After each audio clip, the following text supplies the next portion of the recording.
came to serve you. Come on, get inside. This is 6 yet. It's almost. Get in.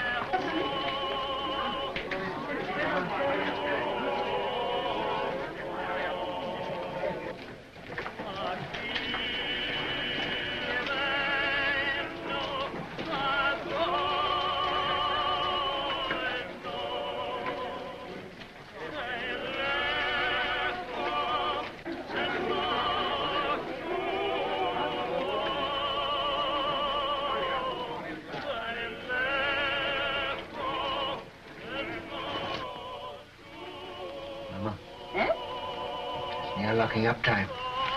The money hasn't come yet. It's a long road from Hamburg. It'll be here in the morning. Yes, but if anything should happen, all that money, 10,000 gulden. Eh? So much this journey? 7,000 in one lump from Prince Lowenstein's agent, and then all the small sums, 10,000 at least. The roads are dangerous. Tomorrow morning it'll be here. Ah, we should be thankful, Maya. Business is good, eh? Nearly 1,000 gulden since morning. Mama. Eh? That agent. Did you notice him? What? There he sat, sly and smiling, planning to rob this poor old Jew Rothschild. And here I was, so innocent, a little child, a baby, in fact. And there was that fine old clock that his master had sent him to bargain for. Yes. And when at last I let him have it for less money than it cost me, I could see in his eyes how pleased he was that he got the better of this little baby. Sold it under cost? A spat to catch a mackerel, Mama.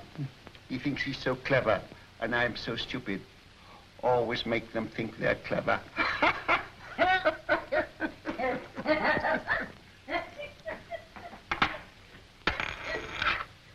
Mama! Eh? I've been robbed. Maya! Bad. A whole gulden. A dead loss. Bad. Are you sure? Sometimes they're only cracked. You're right, Maya. Who gave it you? Could it be that? That agent. And I gave him some wine, too. Some of the good wine. Maya, he'll come again. Yes. He'll come again. And then, Mama, I catch my mackerel. Well, no one can ever say you don't deal fairly with your customers, Maya. It pays in the end, Mama. Now finish your accounts and I'll lay the supper. All right, Mama. Shan't be very long now. The roast is almost done. Smells good. Huh? Looks good, too.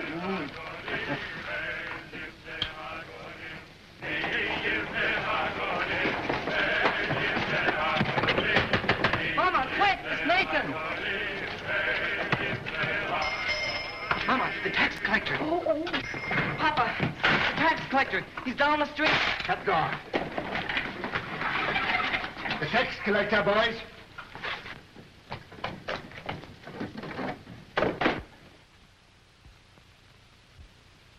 Mama, put away the silver. I have.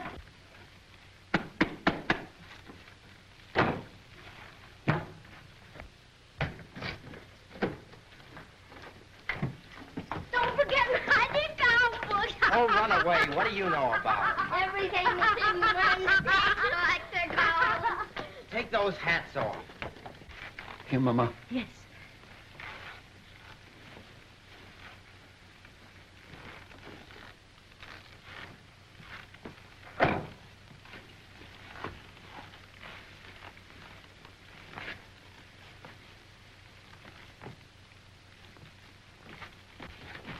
Hurry up, Carl. Come up, James. Over the fireplace. Remember, no deal for the last 5 days. Understand? Yeah, Father. Are you hungry? Not so very. Then look hungry. Look hungry. Ansel and Solomon, you remain below. Mama, hide the roast.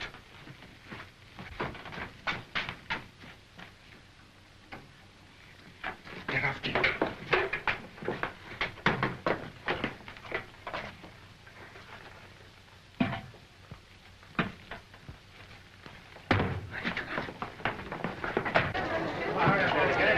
take Rothschild next. Mama, take your sewing and sit there. Nathan, by me. Nathan, take your hands out of your pockets. Open up, Jew.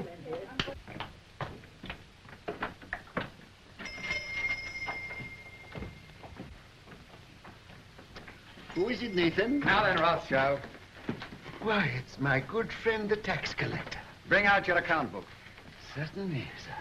Here it is. I was just looking over it. Things are very bad. I was saying to my poor wife, Gudula, this is our friend, the tax collector. Never have I known such a bad month. No. For 5 days, not one garden have I seen. Customers come, yes, but they don't buy. No. And no one's traveling these days, so my exchange business is worse than nothing. I shall soon starve. Starve, eh? Huh. Something smells good. One of our neighbors must be having a roast. Close the window, Mama. What do you take me for? Now bring out the real books. Real books? Why, Excellency, I don't understand what you mean. Rothschild, you're doing more business than any Jew in Jew Street. You're going to pay 20,000 gulden. 20,000? Oh. Why, a council of the big merchants in the city doesn't pay as much as that. That's another matter. He's outside the ghetto. Oh. He's not a Jew. Oh, if you were going to kill me this instant, I could barely raise 1,000 gulden. Upstairs. That's the house. Pull the beds apart.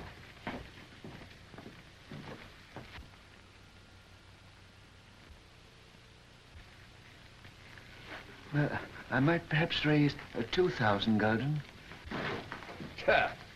Very interesting. Oh, that. Nathan, lift up the trap door for the gentleman. Just some old stock. We have a little wine down there. Not very good wine, I'm afraid. Good wine costs money. But no account books, no gold, no jewels, I suppose. Jewels. I've had to give up dealing in jewels long ago. It needs capital. Shall I lead the way? You follow. At a distance.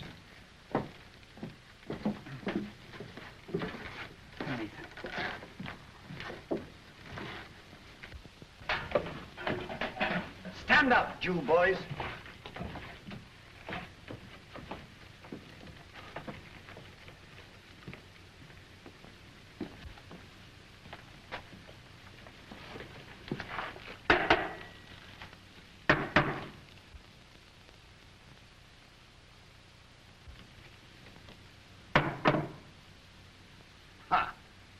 Wine. Fill up a cup. But that's green, Excellency. Do as I say. Oh, it had wine in it after all, eh?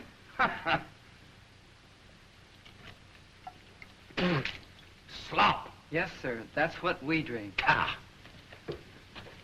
But there's some here that Father keeps for his facial customers. Won't Your Excellency try it?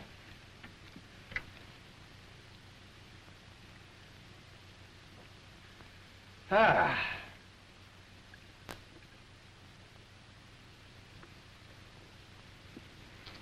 Huh. You old fox. It's good. Your Excellency does us honor. Rothschild, apparently you've been telling me the truth. So do you know what I'm going to do? No, Excellency. I'm going to charge you 20,000 gulden just the same. But I can't do it. There's not that much money in the whole ghetto. Rothschild, you'd like to pay only 2,000 gulden again, wouldn't you? Yes, Excellency.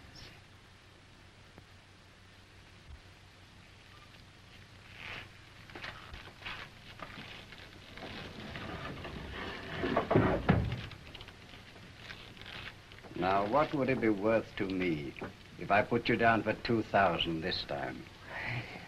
A very handsome present for Your Excellency. Say, 1,000 gulden. Talk sense, Rothschild. I want 10,000. Would you leave me and my family penniless? With a great deal of pleasure. Come now. Well, perhaps 3,000 gulden, but that's the limit, the actual limit. I'll take 6,000. Oh, I will. We'll make it 5,000. All right. Have it ready tomorrow. I'll call. And if any of you breathe a word, I'll have your house burned to the ground.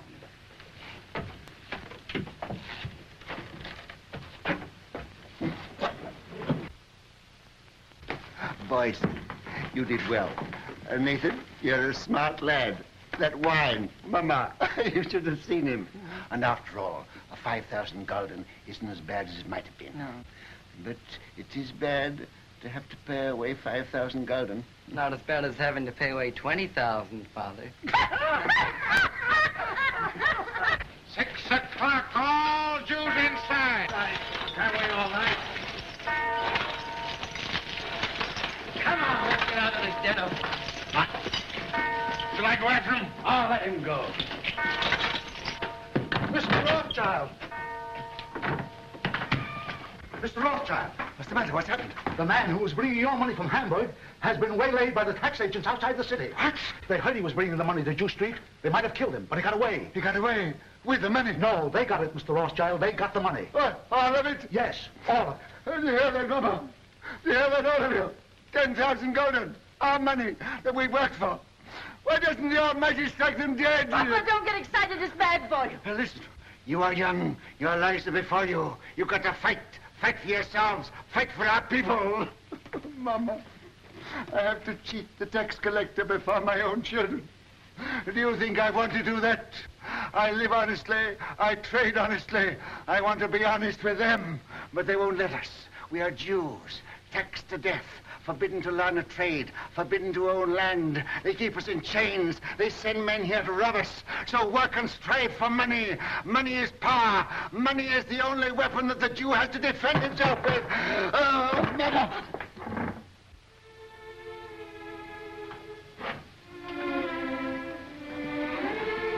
Come, he wants to speak with you. All of you.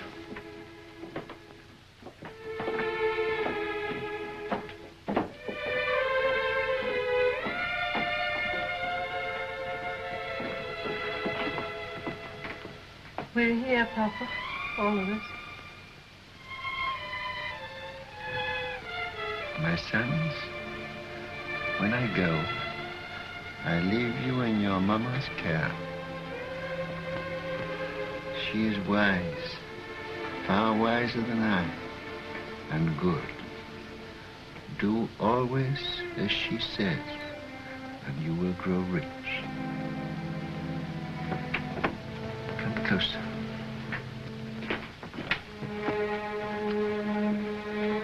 Much money is lost through sending gold by coach from one country to another. In times of war, it is seized by the enemy. In times of peace, by thieves. You are 5 brothers. I want you each to start a banking business in a different country. One to go and open a house in Paris, one in Vienna, one in London. Choose the most important centers, so that when money is to be sent from here to London, let us say, you won't have to risk life and gold and shell here in Frankfurt. We'll just send a letter to Nathan in London saying, pay so-and-so. And that will be offset by loans from London to Frankfurt. Understand? Yes. In your day, there will be many wars in Europe.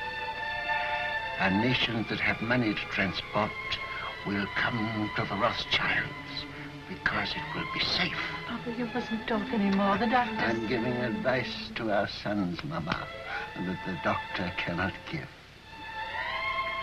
Remember, unity is strength. All your lives you must stand by one another. No one brother must be allowed to fail while another brother succeeds.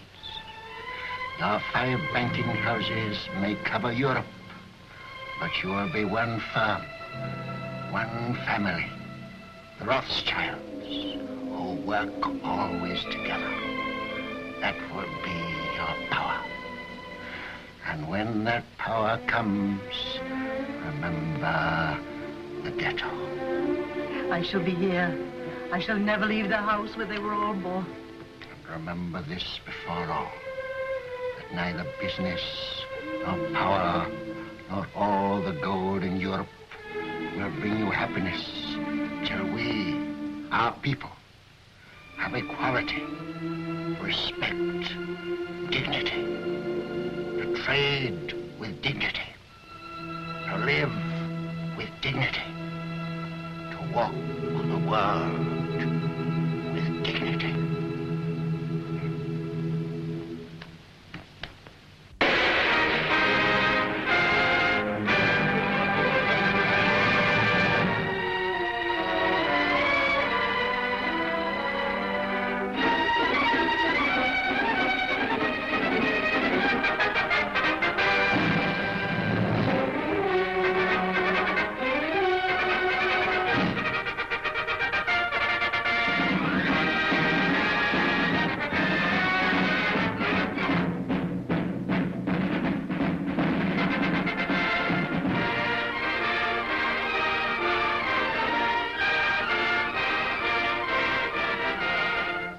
If Napoleon is to be beaten in the East, we must have 15 million florins immediately, and more later.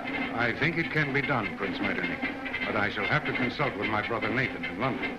Come, come, Solomon, can't you decide now? Your Highness is aware that the Rothschilds work as a family, and we have made Nathan our head.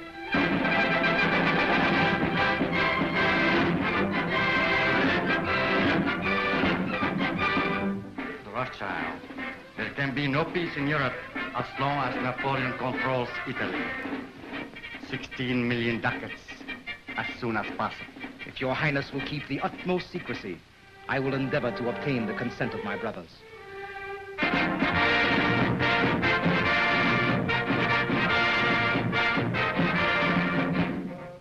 You must realize, Monsieur de Talleyrand, how difficult it is for the Paris House of Rothschild to help the Allies against Napoleon. My dear Monsieur James, I will be as secret as the grave. But we must have 50 million francs.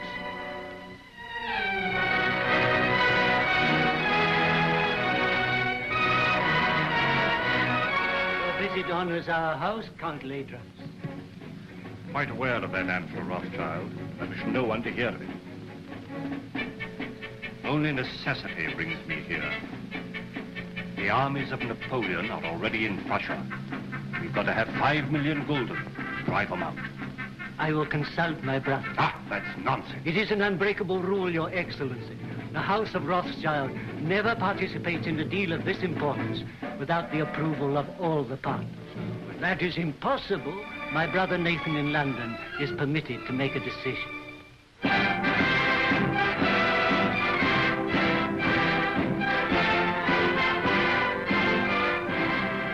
It may be that just one more loan will carry us to victory. You've been most generous, you and your brothers too. And I can assure you, sir, that His Majesty fully realizes that the House of Rothschild has already contributed 10 times as much as any other banking house in Europe. Captain Fitzroy arrived this morning from Wellington's headquarters, and he's told me how much the General appreciates what you've done. Lord Wellington's language on the battlefield can't be repeated, sir. But I've heard him declare that he wouldn't swap any one of those 5 -- Rothschilds for any 5 of Napoleon's -- brigade. May I tell the Prime Minister you agree to one more loan? You realize, gentlemen, that the Allies are drawing on us throughout Europe?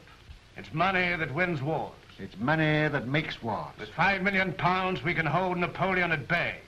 Mr. Harris, tell the Prime Minister I decline to raise £5 million to keep the Allies fighting Napoleon.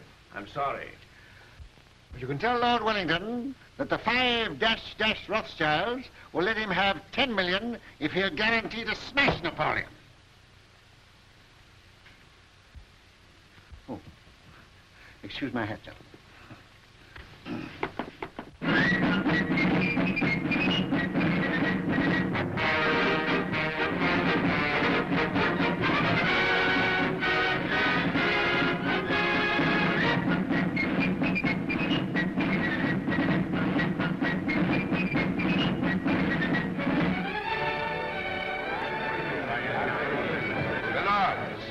Gentlemen, once more England is indebted to her greatest soldier.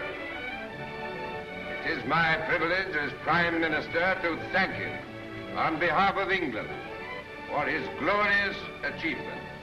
We rejoice at your safe return. My lords and gentlemen, charge your glasses. I give you a toast. His Grace, the Duke of Wellington.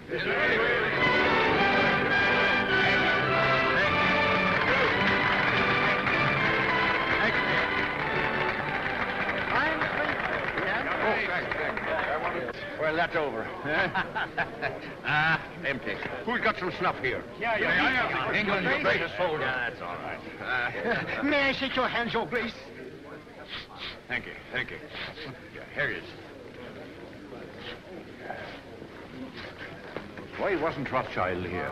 There was some feeling. Wasn't he asked? Well, no, Your Grace. Some of these people... Wasn't the man who paid for these dash wars important enough? It wasn't a question of importance. It Well, was... if he can't come here, I suppose we can still go there. If Fitz. Yes, sir. Just as soon as I can get away, we're going to call on Nathan Rothschild. He ought to have been here. Dash light, I call it. More snuff. Do you know where the old boy lives? Very well indeed, sir. Oh, you young blackguard. I'd forgotten about that daughter of his. Devil.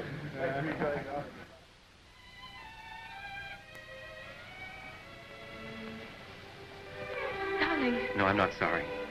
Not in the least. neither am I. Just stopped. I've been trying to tell you for a long time. I've wanted to kiss you. Yes, I know that. But when it came, it was so sudden, it rather frightened me. Frightened? The captain of the guards to protect you? Ridiculous. Well, the captain of the guards is a very dangerous person. Only to his rivals. You know you're a very conceited young man. Hmm? You haven't even asked me if I loved you. Well, don't you? Yes, I do. I love you more than anything else in the world.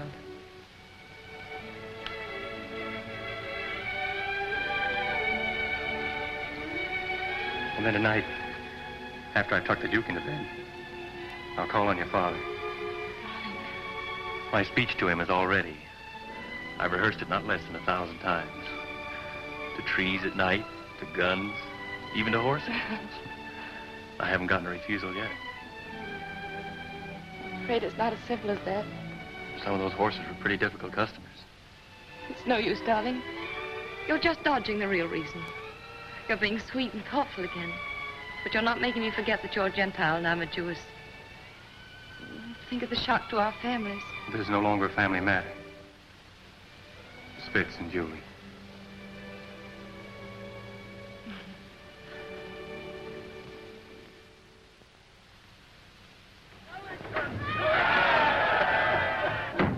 Hush.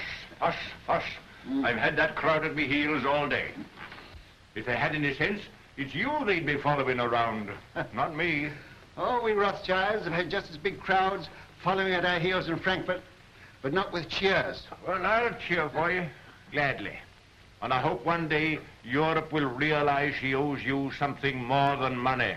Well, my father was a man of peace. He told us never to loan money to make wars, always to end them. And that's been our principle. Everybody knows that and respects you for it. No, Your Grace, they don't know it, and they don't respect us. Our bankers are jealous of us. The man in the street thinks we're just Sherlocks, and Europe hides its head for shame because it borrows from the Jews. I suppose you know it's that Prussian fellow, Count Lederans, that's responsible for that rot. I know. He hates me and all my race. He's a proper jackass, Rothschild, and he ought to be hanged. I must admit that the same happy thought has occurred to me more than once. You know, it's a danger having a man like that in authority. Always making enemies. Well, that's the danger, as they may need us again. What do you mean? Well, perhaps we're not out of the woods yet. Why, Napoleon's scotched. Napoleon's in exile, but he's not dead. As good as dead, Rothschild. As good as dead. Ah, perhaps. Another brandy, Your Grace. Ah. I've often thought it would have saved a lot of trouble if Napoleon had been born an Englishman. Oh. Where would I be then? Why, his commanding officer, of course. Oh, thank you. Sound brandy you've got here, Rothschild. To the peace of Europe. Well, I'm a soldier, but I'll drink to that. see, Rothschild. A little secret. Mind you, I oughtn't to tell you this, but I just heard this morning that they're going to float a dash big loan to put France on her feet. An enormous loan. The biggest thing ever issued. Yes? Well, they've got to do something. France has had 20 years of war and the whole country's torn up. But now they've got peace. They're going to get together, the 5 allied powers, and help her out. And the banking house that floats this loan will at once become the most powerful in Europe. Its prestige will be enormous. That's it. Now's your chance. Your Grace, I can't sufficiently thank you for this information. Mind you, it's a dash dark secret. But it serves the chuckleheads right for telling me. They ought to know by now I can't keep a secret. Send a message to Mr. Roth and ask him to come to me here at once. Yes, sir. We'll drink to the house that floats the new French loan. To the House of Rothschild. And its greatest member. Huh. Ah, there you are. Miss Julie. Your Grace? Mrs. Rothschild, you've got to watch this young rooster. I'm beginning to understand now why you were always asking for leave to return to London. Now that you do understand, I trust you'll let him come more often. It's against the regulation. Oh? I only saw Julie 5 times, sir. And once when you sent him with the dispatches to the Prime Minister, Julie was waiting for him at the corner of Downing Street. That, I hope, isn't against the regulations, Your Grace. Not if he didn't speak to you. We didn't think you knew about that, Nathan. Ah. I'm afraid it's time to go, Your Grace. All right. You can't fox this man. He's a magician. There's no question about that. Oh, I say, Rothschild, I've been told you knew about Napoleon's abdication 2 days before the War Office did. Is that true? Yes, but then the War Office never knows anything for 2 days after everybody else knows it. Yes, and then they take 2 more days thinking it over. But how did you do it? They say Indians get things by putting their ears to the ground, but you are not an Indian, are you? No, just plain Jerusalem, with a heart of gold. Well, I know something about sending dispatches. My man Fitzroy here is the best at that. But if I had 20 Fitzes, I couldn't do it in that time. You knew about Napoleon's abdication almost as soon as it happened. How the deuce did you do it? A little bird whispered in my ear. Oh, you don't intend to tell me, eh? Well, I don't blame you. Fitz, we'd better go before he makes us disappear like rabbits in a hat. Mrs. Rothschild, you've a charming home. And a charming daughter. Your Grace. I hope that dash crowd's gone. Ah, thank you. Are they still there? And this is the man who faced the Grand Army. Hush, here, Fitzroy. Yes, sir. Brandy before the charge, always. Ah, there's military tactics for you. There's a young man who'll be a general someday. Thank you. Oh, goodbye, Rothschild. And remember, it's a dash dark secret. 1,000 thanks, Your Grace.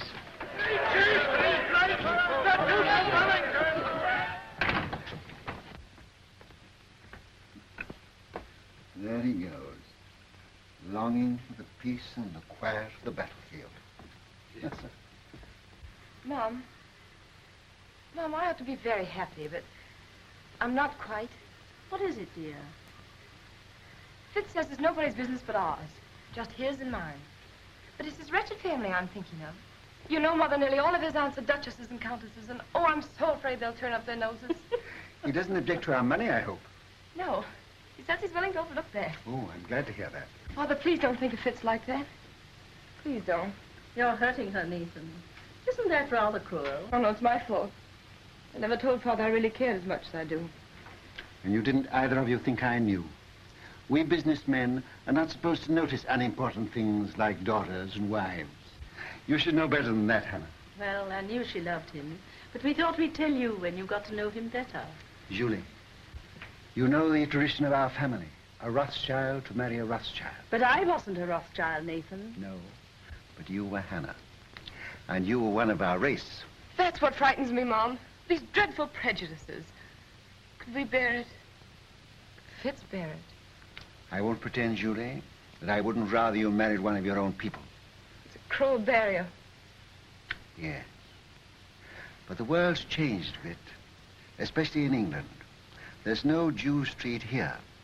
And they're lifting other chains from us, too. So, perhaps... Oh, no. No, don't say perhaps. Say yes. What do you think, Hannah? I think girls should be allowed to make their own choice. Ah, I'm not sure that I agree with you. Oh, but this girl, Father. Well, it's about the first time that I've known a Rothschild to make a bad bargain. You are a Rothschild. And the Duke of Wellington has told me that the Rothschilds did a great deal for Europe during the war. Now, what have your Fitzroys done? Nothing. Beyond repeatedly getting leave of absence from duty and showing an unaccountable interest in orchids. And a remarkable taste in women. That doesn't show strength of character. Any fool could fall in love with you. Oh, but not any fool could get your consent. He hasn't tried But yet. he will. And when he does, you'll see him. Oh, you darling. Here's Rose looking positively shocked. Don't go, Julie. Oh, but I must. I'm engaged. Where are you going, Julie? I'm going out to the orchid house. Look at the orchids. Rose, I sent for you because I have tremendous news. This message must go to each of my brothers at once. By what His Grace calls our magic. Great news. Yes, indeed.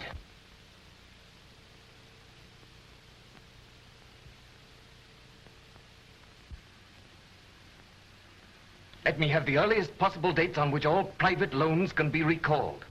Give instructions to grant no more private loans until further notice. I must know at once the exact extent of our available capital. The most important deal the House of Rothschild has ever attempted.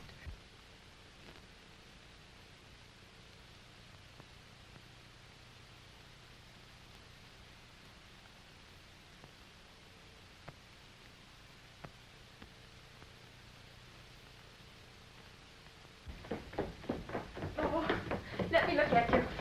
Oh, you really look so very nice. I'm sure I don't know how they could refuse you anything you asked. I'm not depending entirely on my profile.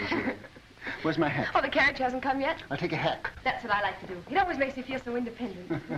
Sure you won't let me put a little perfume on your handkerchief? Quite sure. You're so calm. Aren't you excited at all about getting this great loan? Who'll be there?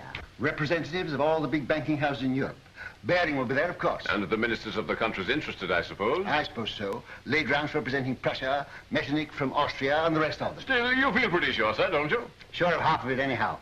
I have private information that ours was the best bid. The largest loan in history. You know it's the proudest day of your life. The proudest day of my life happened 30 years ago. I shan't draw an easy breath. Don't worry. When I say that no other banking house in Europe can match our bid, I'm not guessing, I know. And now where's my hat? On your head, I believe. Where it should be. Where it shouldn't be in a lady's presence. I beg your pardon. To Downing Street and victory. Goodbye. Goodbye, Father. Good luck.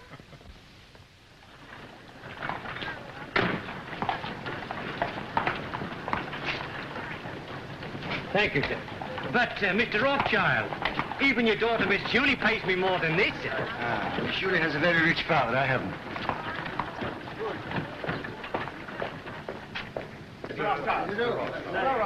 Mr. Gameler. Mr. Rothschild. How do you do? Very well, sir. How are you, Rothschild? Hello. Am I too early or too late? Early.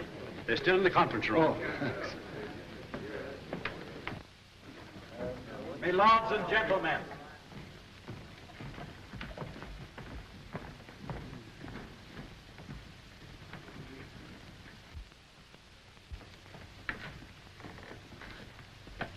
Your hat. Oh. Thank you, Mr. Barrington. The meeting is called to order. Gentlemen, bids for a French loan for 450 million francs have been received and recorded. Offers to take all or a part of the issue of bonds, the greatest single issue in the history of European finance, were received from the following banking houses. J. Lafitte and Company, Paris. Gay Moulin, Vienna. Hope, London. Bertrand de Lis, Madrid. Baring and Company, London. It is the decision of the conference that the highest authoritative bid is that of Baring and Company, London. They will be awarded 3/4 of the issue at 71. There being no further... But you're mistaken, Mr. Harris, there is. Mr. Nathan Rothschild. I'm compelled, my lords and gentlemen, to draw your attention to what must certainly be an oversight. I regret to say, Mr. Rothschild, the decision must stand. But my house sent in its bid to take the entire issue, and our price was a point better than Mr. Baring's. Why is that not recorded? Perhaps Count Ladrance would like to explain the situation to Mr. Rothschild.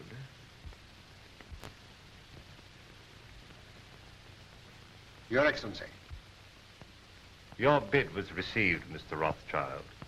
But to put it as delicately as possible, it was thrown out, shall we say, on a technicality. A technicality? What am I to understand by that? You are at liberty to give my statement any interpretation you choose. You mean, in brief, I am a Jew?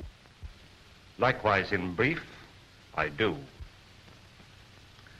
Gentlemen, I must accept your decision. But since Count Ledrans has been frank enough to admit the reason for our exclusion, I venture to advise him that these attacks on my race are ignorant and futile. He may strike and strike again. A Jew falls, 1,000 are wounded, but the race lives on. For unfortunately for His Excellency, we are evidently eternal.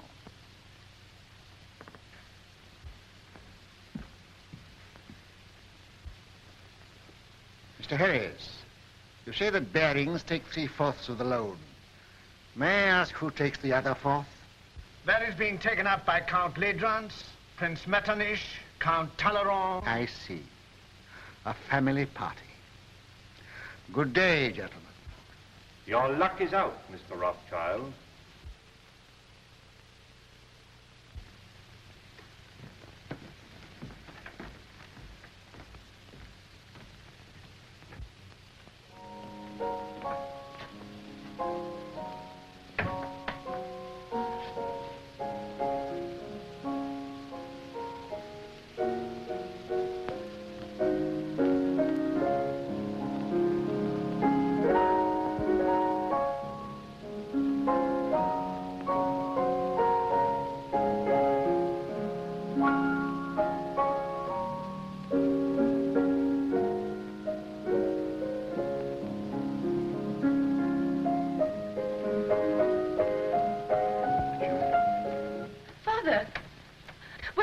News. How stands the House of Rothschild?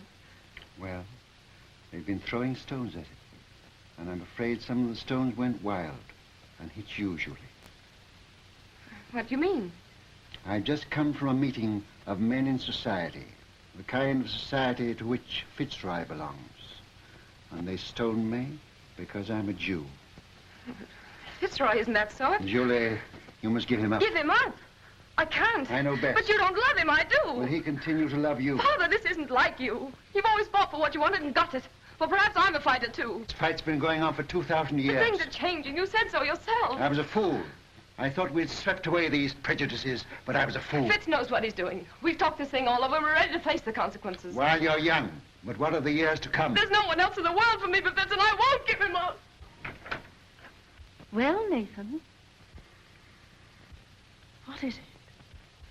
They didn't outbid you. Yes. My bid was thrown out on a technicality.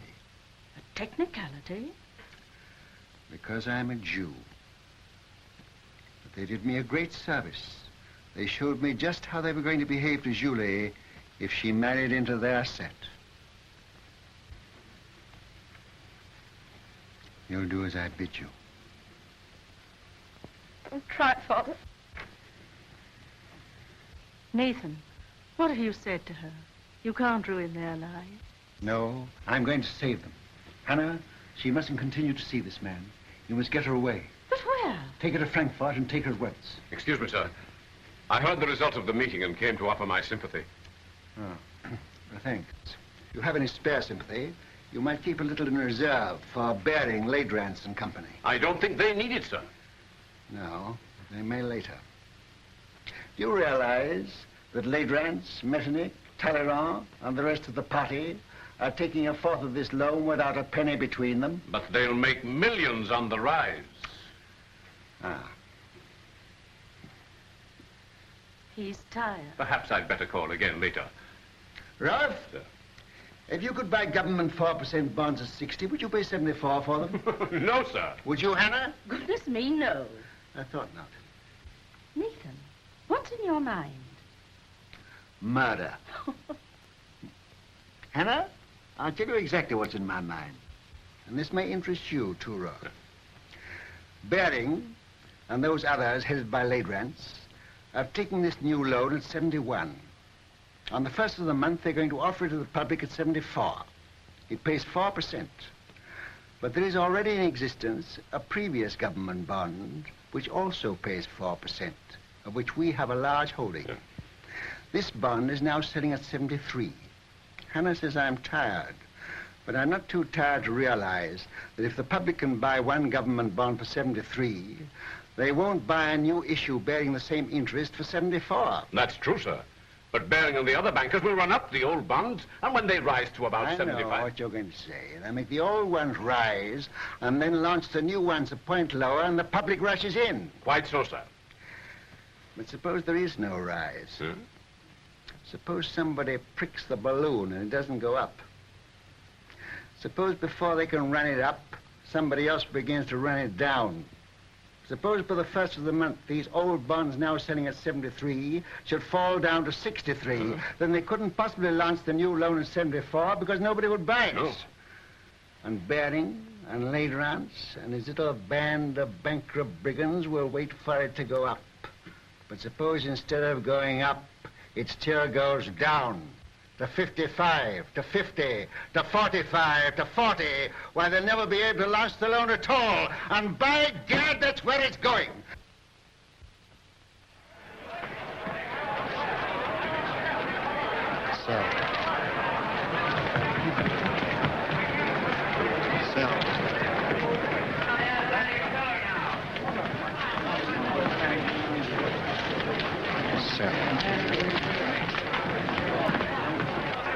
Look at Rothschild. You'd think he was selling apples instead of government bonds. Bonds are now at 53. All right. I'll keep on selling till I tell you to stop. You're creating something like a panic on the exchange, sir. I know. What kind of a flower is this that Hannah gave me this morning? I don't know, sir. Very pretty. It smells nice, too. Mr. Rothschild, do you know what you're doing to the market? What have you heard? My dear fellow, I don't hear things. I just imagine them. You know what kind of a flower this is? No. 52! 52! That means I'm down about 25 million francs. And you the same, Ladrans. Can't something be done to stop him, Baring? You're the biggest banker in England. Are we all to be ruined by the gymnastics of a dirty Shylock? I've thrown the entire resources of Baring's bank into the pool, but I can't stop it. He's got us on the run. Right. I bet you half a crown that Baring makes straight for this post within 2 minutes. I'll take you, sir. I'm tired of losing money. I'd like to win some.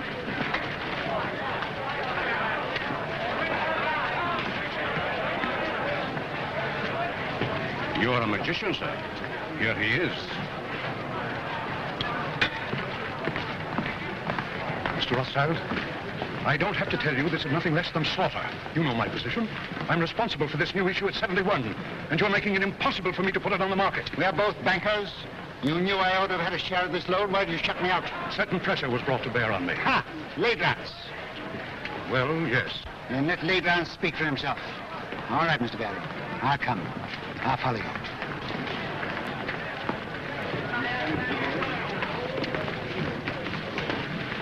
About how much has this thing cost us up to now? About £5 million. All right. We'll make 10.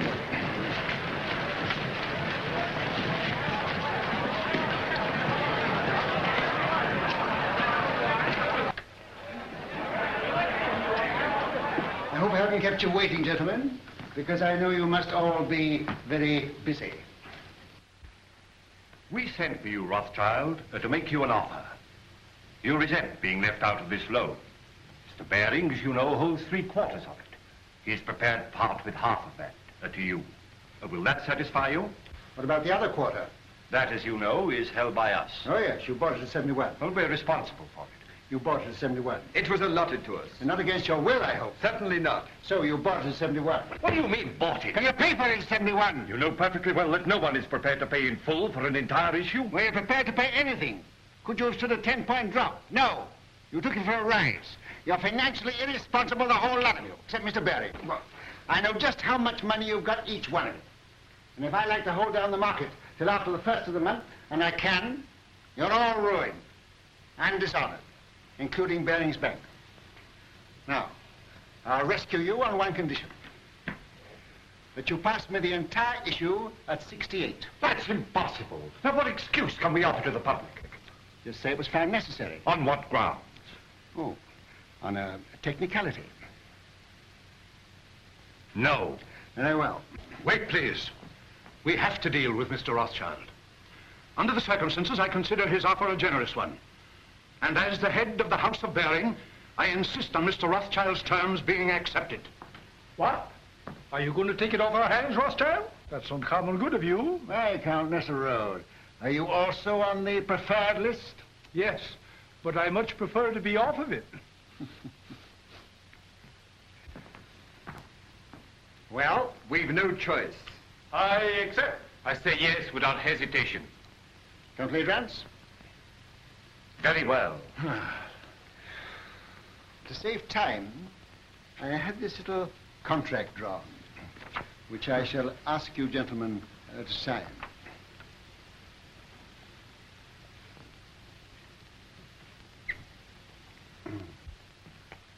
You seem to have been very sure of yourself. I was. Quite. Will you sign first?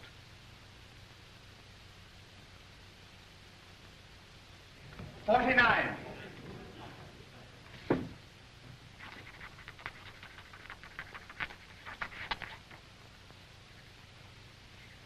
You won your fight with me, Jew.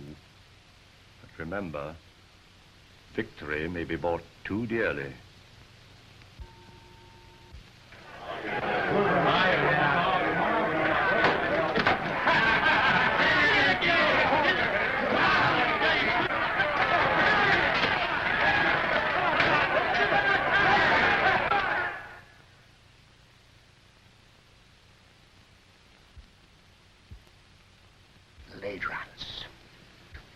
What are you going to do, sir? I'm going to Frankfurt.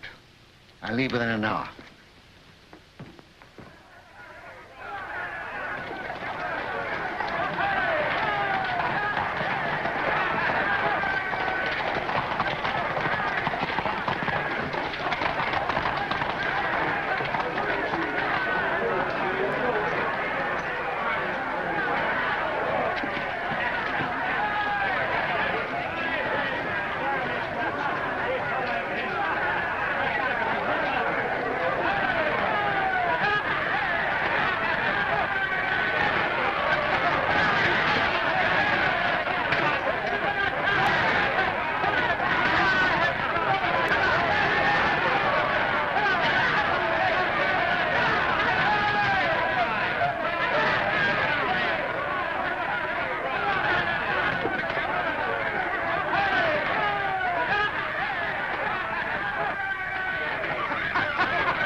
You know the doctor's doing everything he can for you. Yeah. You must remember, Mrs. Rothschild, you are 88 years old, and I can't make you any younger.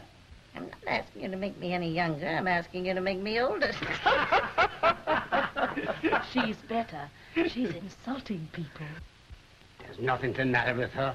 Just nerves. Nerves? Do you think I'm afraid of that rabble? I've had 88 years of this, and I'm not dead yet. But we want you to come away with us for a few months. You're not safe here.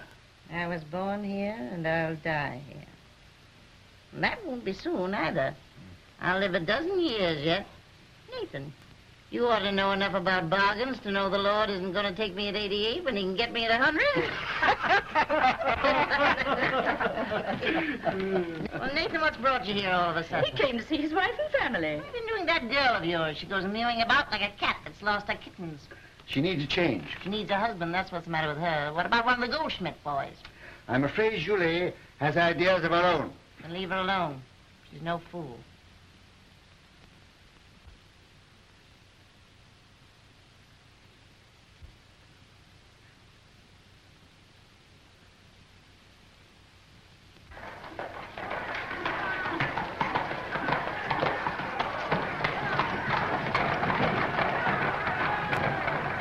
you tell me which is the Rothschild house? Yeah.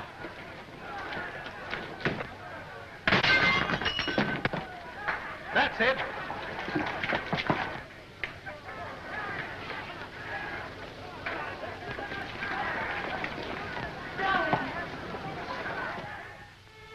What's the use of our pretending? I don't pretend to Father. He knows exactly how I feel. But you see, darling, he's determined, too. But you know we can't give each other up. Sending you away from me only makes matters worse. Did you tell him you'd give me up? I told him I'd try. I don't seem to be trying very hard, do I?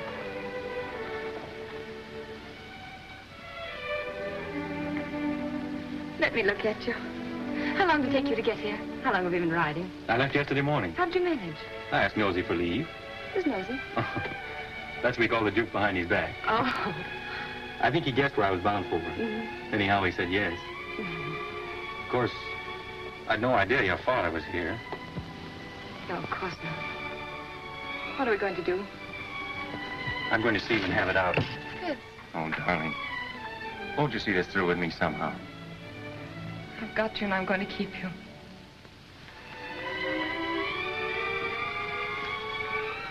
Then will you be very brave?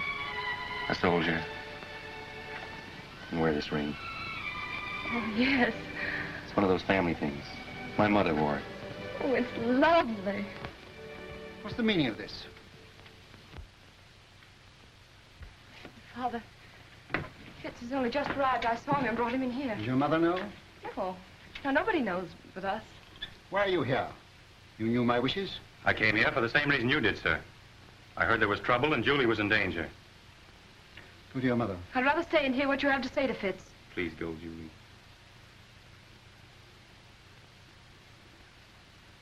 It's no use, Father.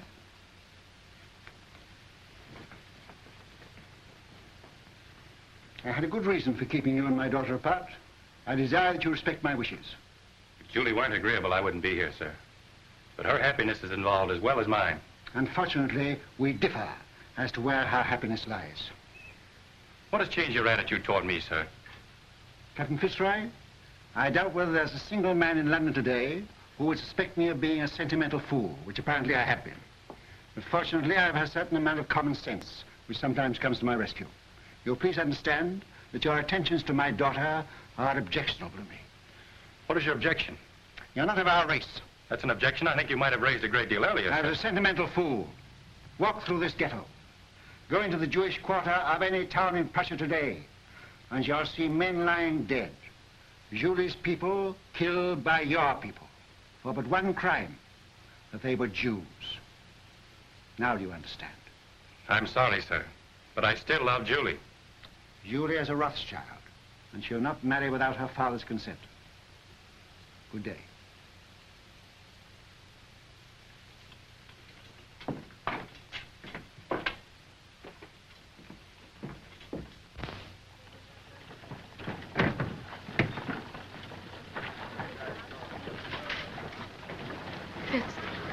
Fitz, no matter what happens, no matter even if what Father says is true, I love you. Always.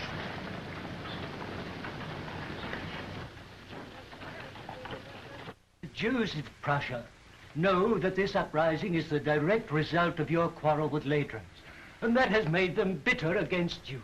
Fools. Nathan has done more for the Jews in England than any man who ever lived. England isn't Prussia. Ladrans has his agents everywhere. They spread lies and propaganda. You've got to put the screws on. Money is the only screws we have. And now, with Napoleon in exile, Ladrans and the Allies need us no more. It's queer, isn't it? We fight for the peace of Europe, and with peace, we lose our power. Well, you've got to do something. They burned down the Levy's house last night, and they burned down this one if they dared, but they're afraid of me. You tell all those kings and ministers you feed that if they don't stop this outrage, you will stop their pocket money. If I thought Ladrans would listen, if I thought I could make him call off his dogs, I'd go to him. But now, don't worry, Nathan, and make yourself sick. The Lord isn't going to desert us. So take a rest. Leave the work to him. If there was only some way you could handle Ladrans. For the sake of our Jewish people, I think you should go to him, Nathan. Grovel at his feet, eh? All right. If you think so, I'll go. He must have his price, and whatever it is, I'll pay it.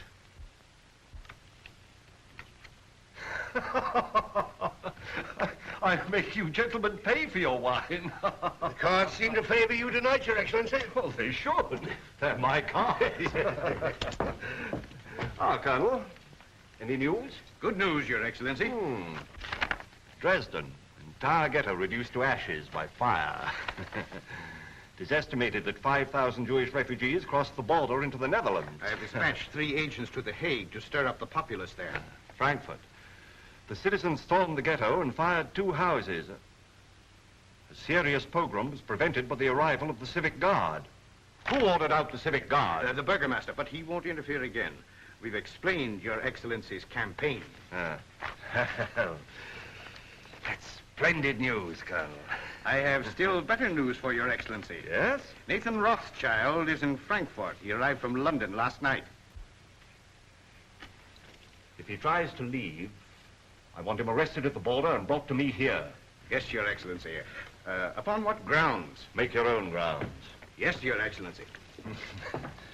The House of Rothschild. The house with the red shield. I'll make it red.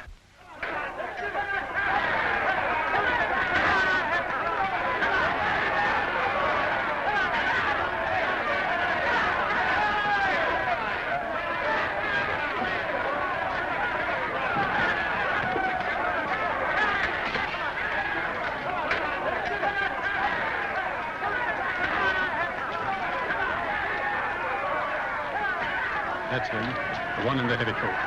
Goodbye, sir. And I promise you I won't come back without an agreement from Ladrans to stop this Pope, whatever the cost may be. May God be with him. Send word to stop his carriers as he starts to pass through the city gate. Seize him and place him under arrest. Quick. Mr. Rothschild! Mr. Rothschild! What is it, Schumann? This message just arrived at the office, sir. It's from Mr. Nathan. Me? Yes, sir.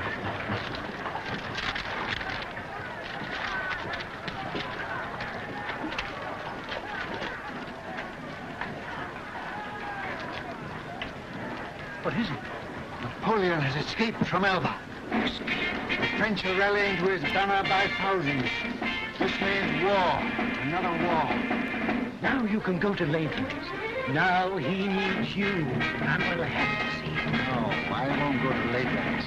Ladrans will come here to the ghetto. Michael, bring my baggage back. I'm not going. Very well, sir. Of course, Wellington, I'm Prime Minister, but you're the idol of the people. My dear fella, I'm going to retire quietly to the country, surrounded by me dogs and me books and... Yes? For his grace. Ah, for me, eh? Will you excuse me? Yes, yes, yes. Oh! That blasted little Corsican is back. What? Lieutenant! I gave orders not to be disturbed. It's important, sir. Word has just reached us. Napoleon has escaped and is in France mobilizing his army.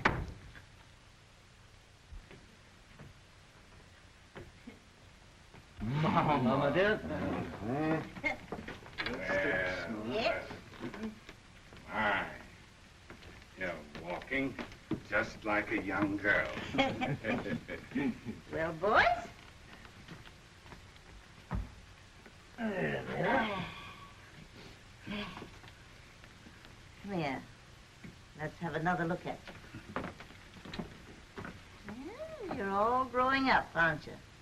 Nathan, I think you're getting fat. I'm proud of you. All of you. Your father would have been 92 today. Ours is the richest banking house in Europe, and we're still being kicked. It looks as though we haven't played our cards very well, doesn't it? Perhaps we haven't. I'm not criticizing. I think we're open to criticism, Mama. And that's what has brought us all together here today. Oh, is it? I thought you came here to see me. It seems it takes a war and a Jewish pogrom to get us all together nowadays. Now, that's not fair, Mama. You know we Well, always don't come. let's waste time in compliments. What have you come for? James. Nathan, you run the English house, and so you have the sea between you and trouble. But we, Carl and Solomon and Amschel and I, are here in the furnace. I know. And with Napoleon on the map again, our position is intolerable. Napoleon will be in Paris in a week, with the whole army rallying to his banner and deserting Louis. Napoleon's soldiers must be paid, and if he can't borrow money, he'll take it. Has he suggested a loan? Yes. He sent for me as head of the Paris house. I went to see him in Lyon, and he made a definite proposal. Now listen, Nathan, before you give an opinion. We've issued 450 million francs worth of bonds for a government which started packing at the first blast of a bugle. Napoleon guarantees the payment of these bonds down to the last centime, and on future loans he agrees to double the interest offered by his enemies. What have the Allies to offer us? From the simple standpoint of business, we shouldn't hesitate a day longer. A refusal to support Napoleon means not only the probable loss of a murderous sum, but James's Paris business, my Naples business, will be wiped out like that. And Amschel's and Solomon's are in great danger. It's no longer a question with me. We should support Napoleon. As far as I can see, the Allies seem to be under the thumb of a tyrant from Austria and a scoundrel from Prussia. Metternich and Ladrat. Mama has said we are still being kicked, and she's right. For a quarter of a century we have stood with the Allies, and apart from what we've got out of it personally, houses, fine clothes, carriages, as Jews, we are just where we started, in the Jew Street, waiting for the change to be put up. I agree with the others. We've got to transfer our support to Napoleon and start over again with him. Well, son? You're right, all of you. And every word you've said is true. But still, we must fight Napoleon. Why? Well, because we're the Rothschilds. For the time being, anyway, we're something more than 5 rich Jews looking for the main chance. We know, the world knows, that until Napoleon is gone forever, there can be no peace in Europe for Jew or Gentile. You can't deny it, any of you. We've got to take the risk. We've got to swallow our pride, to stomach our resentment. We've got to go against every normal, selfish impulse in us and do what is right for the world. We can go hand in hand with Napoleon and spread this war over years. We can pay for fire and blood till all Europe is a slaughterhouse. And the Jew would stand as a pawnbroker in lives. We can't do it. We must stand as we've always stood. Not for war, but for peace. And if we all go down, we'll go down with honor. We leave no shame anywhere. My son, that is what your father would have said. You're right. I agree.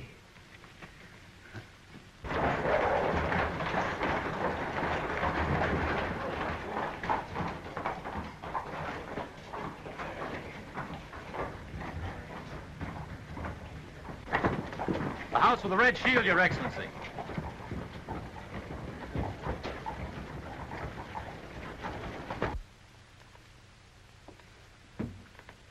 The Philistines are upon us. Who is it? Metternich, Talleyrand, and Ladrat.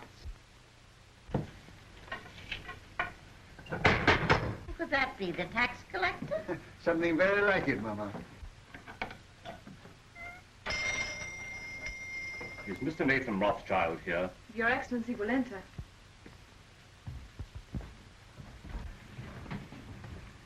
Lords, this is a great pleasure. But how did you find your way? The Duke of Wellington was kind enough to supply us with a guide, Captain Fitzroy, who has, I believe, been here before. Won't you come in? My brothers and I were speaking of you only this moment. Prince Metternich. I won't burden you with introductions, except perhaps to my mother, who was startled by your arrival. She thought you were the tax collector, Count Ledrans. Welcome to our ghetto. You will forgive this unexpected visit. Certainly. We were expecting it. Then we may assume you know precisely why we are here. Not the precise amount, but approximately. May I congratulate you on your brilliant son, Madame Rothschild? Yes, I'm told I'm the mother of half the loans in Europe. I am here at the request of the Duke of Wellington and the Allied governments. In that case, my brothers too are interested. Won't you sit down? We will not intrude very long. Well, you're chained in at 6. Speaking for myself, I admit that I come as a penitent. We've not always treated you quite fairly, Nathan, and now, frankly, we need you. You should join Wellington on the field of battle. He once told me that the test of a great general is to know when to retreat and to have the courage to do it. The Allies need money. Now, we're not asking you to give anything. You're money lenders, and you'll get your interest. You sure of that? Don't you trust the powers? No, Austria's bankrupt. France is already in the hands of Napoleon. And so is Italy. Why don't you go to the other bankers? Your own bankers. We have not sufficient capital. You mean they won't take the chance? What if Napoleon wins? I suppose there must be a certain amount of risk in your business. No, we ask security. What security can you offer us? Ah, then don't say you're not asking us to give anything. You're asking us to give a great deal. I see no reason for prolonging this meeting. As you say, we are moneylenders, not philanthropists. We do it for profit. You may as well know that Napoleon has offered us twice as much as you can promise us, and we've decided to take his offer. Gone over to the enemy, eh? I must admit, I'm amazed. How will Napoleon get the money to pay you? Steal it. But that's not our business. I always thought you stood for peace. For 20 years, we've been supporting the peace of Europe. Now we're thinking of the peace of our own people. The Jews? Yes. Napoleon will give us our freedom. That's why we are for Napoleon.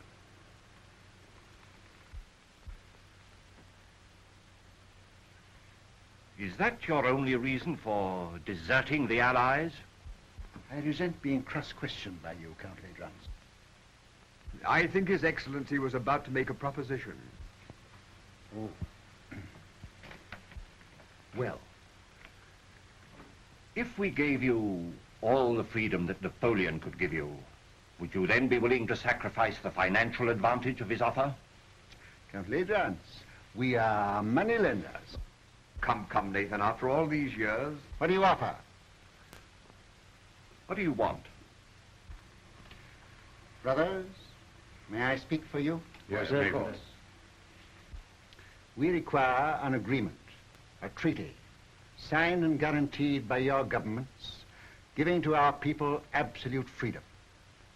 In this agreement, they would lose their chains. They would have the right to follow any trade, to own land, to live with respect, and... Remember what our father said, Mama? To walk the world with dignity. I fear we will have to lay that before our respective governments. You are your respective governments, and you know it. The day this agreement is signed, the resources of the House of Rothschild will be at your command, and not before.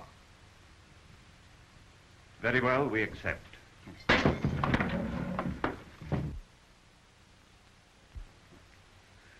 Pray excuse this, my lords. Some Gentile has evidently strayed into our quarter.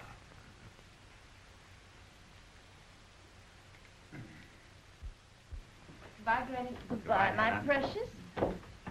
Goodbye, dear. Who's got my hat? Oh, here you are, Father. Oh. James. Father, I'll go out of the carriage with Michael. All right, my dear. James, it's of vital importance that we should have first-hand news from the field of battle. Somebody to be close to Wellington's troops. Whom can we trust? In time of war, nobody. What about you? Will you do it? Yes. And I'll get word to you every day. Of every move they make, the instant they make it, and always by the usual method. Mama? I'll come to the door with you. Oh.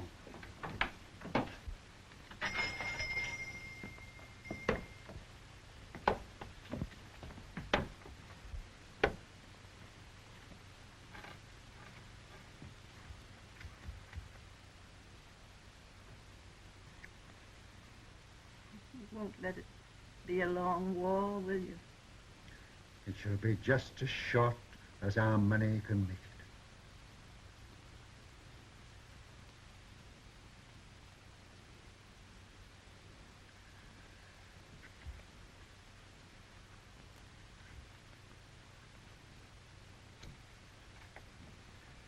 Good luck. Goodbye, Mama.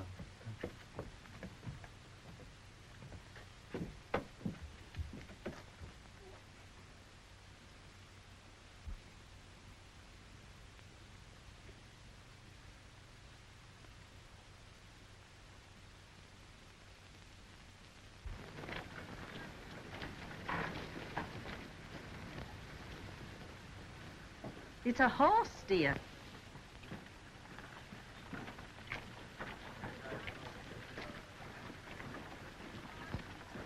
This time I'm here by command of the Duke of Wellington, sir.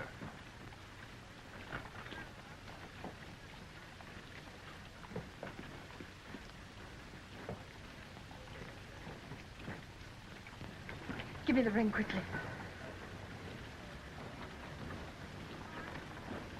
Darling.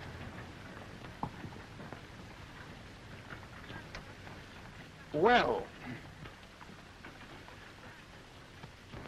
I must say I hope the entire war isn't going to be conducted on this romantic basis.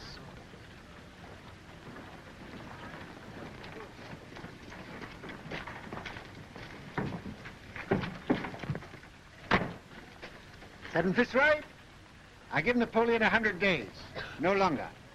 If at the end of that time you're still alive, and you seem to be the type of young man that can't be killed, you can come and talk to me in London. Thank you, sir. I shall count the days.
Nathan, the Times says there's a rumor that the stock exchange won't open today.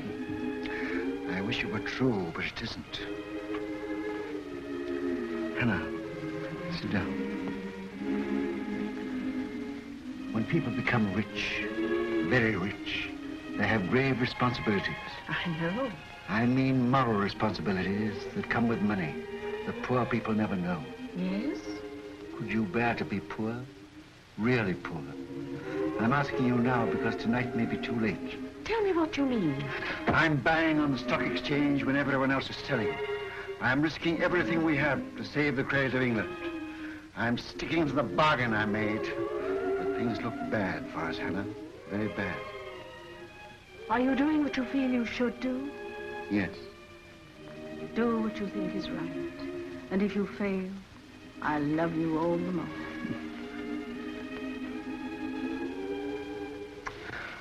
And whatever happens, with your love and your flower in my buttonhole, I'll still be the richest man in the world. Father, Mr. Ross has brought a message. May we hear it? It just came, sir. I thought you should have it before going to the exchange.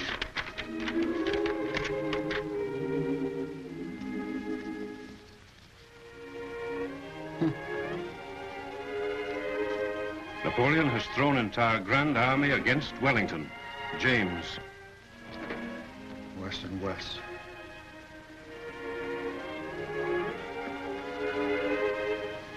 Foolish you, lady. These are hard times for young lovers. Father, you said you gave Napoleon 100 days. This is the 100th day. Fitz hasn't come back to me.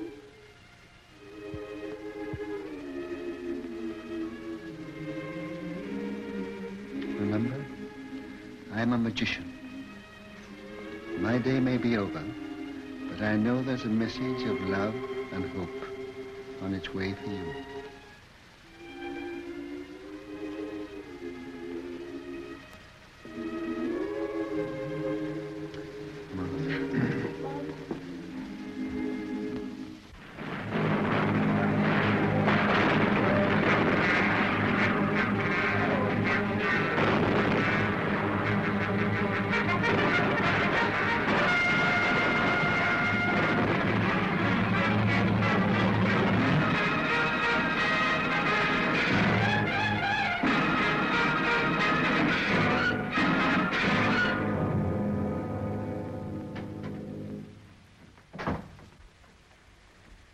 Am I to continue to buy? Yes. But it's sheer suicide, sir. Buy. Support the market. But we can't possibly keep it up, sir. How long? It's 2 hours to closing time. Can't hold on for 2 hours. Then stop this insane buying. No. I made a deal with Ladrans and the rest, and I won't go back on my word. Buy till we break. But do you realize, sir, that you're holding more than any man ever held in the history of the stock exchange? We've picked our horse. We'll back it till it drops. But here are messages from your brothers begging you to hold back. You're alone in your judgment. I am blind. Where will Europe be if England is bankrupt? And if I can't hold the market, England's credit is gone. But no one man can hold the nation's credit single-handed, Mr. Rothschild. One man can try. I'm fighting in the only way I can fight, with money. I'm giving all I've got to give for the peace of Europe. And whatever other Englishmen do tomorrow, I buy today. Mr. Rothschild, forgive me, but while rumors reach the exchange that Wellington has been defeated. It can't be true. I should have heard long ago. We owe so much to you. Will you do one thing more? Come and show yourself on the exchange. They say you're ruined and dare not face the music. There's a wild panic. Your presence may steady the market. I'll come.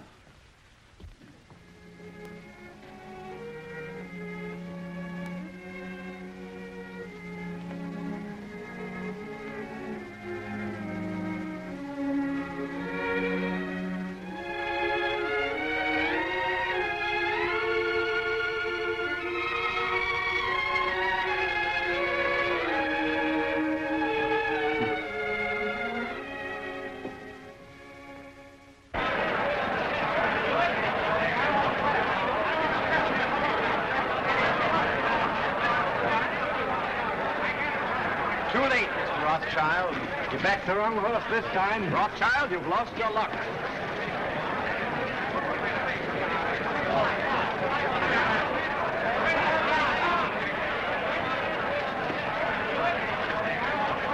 Michael. Buy. Buy. Yes, buy. Have you had any news? What do you think about this rumor? I don't listen to rumors, Mr. Baring. You hear what they say? Wellington defeated. You mind telling me what you're going to do? I have no objection to all London knowing what I'm going to do. I'm buying.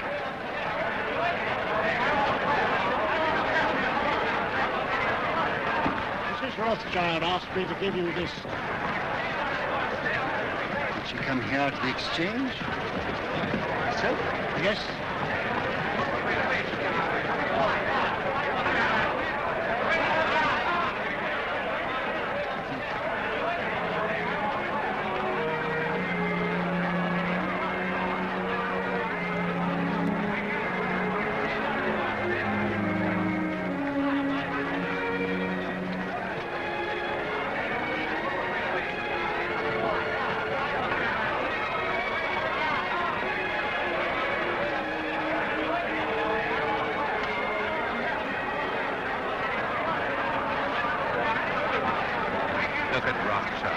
Did you ever see such a cold-blooded fish? Puts a flower in his coat as he stands on the scaffold with a rope around his neck. News. Just arrived.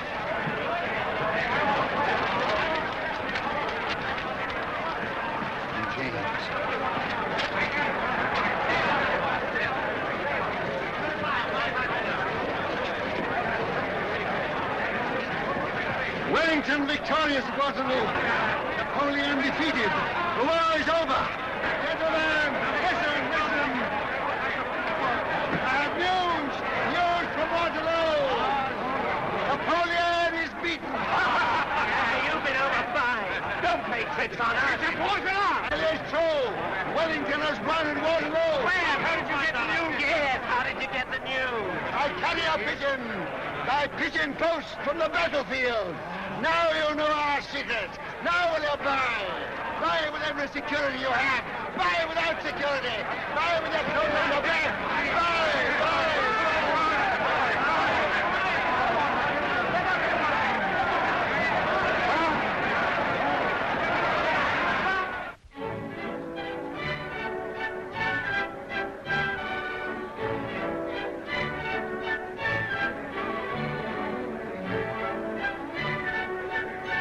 Rothschild, do tell me how it feels to be the richest man in the world. One has to be very clever to make a fortune these days. Perhaps, but far more clever to keep it. Really? Well, I wish you'd tell me how to make money on the stock exchange. What's the recipe? Oh, same as for a cold bath. Quick in and quick out. Excuse me.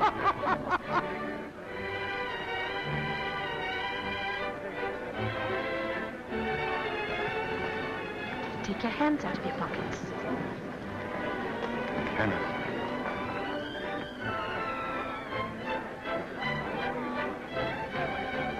Strange, isn't it? If young people like that should be just as interested in romance as you and I. May I congratulate you, young people? Thank you, Your Grace. Nathan, you're worried about something. Yes, Hannah, I am. I'm confoundedly worried. What is it? Well, Mr. Rothschild, my congratulations. Harry, George, just the man I wanted to see. I'm very worried. Which knee do I kneel on when I go before His Royal Highness?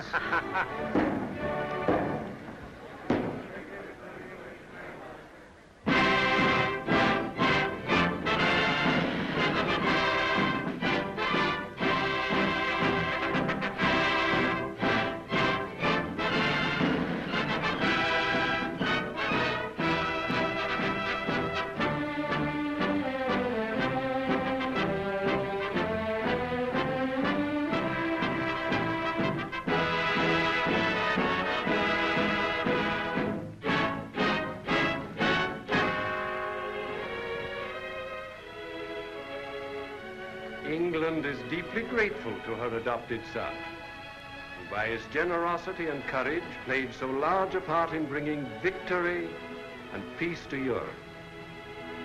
His loyalty never wavered. His faith in England never faltered. To England, he has brought nothing but honor. And for England, we thank you, Baron Nathan Rothschild.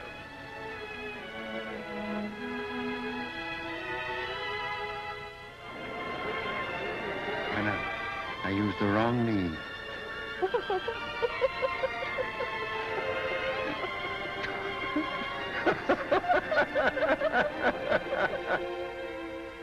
To trade with dignity, to live with dignity, to walk the world with dignity.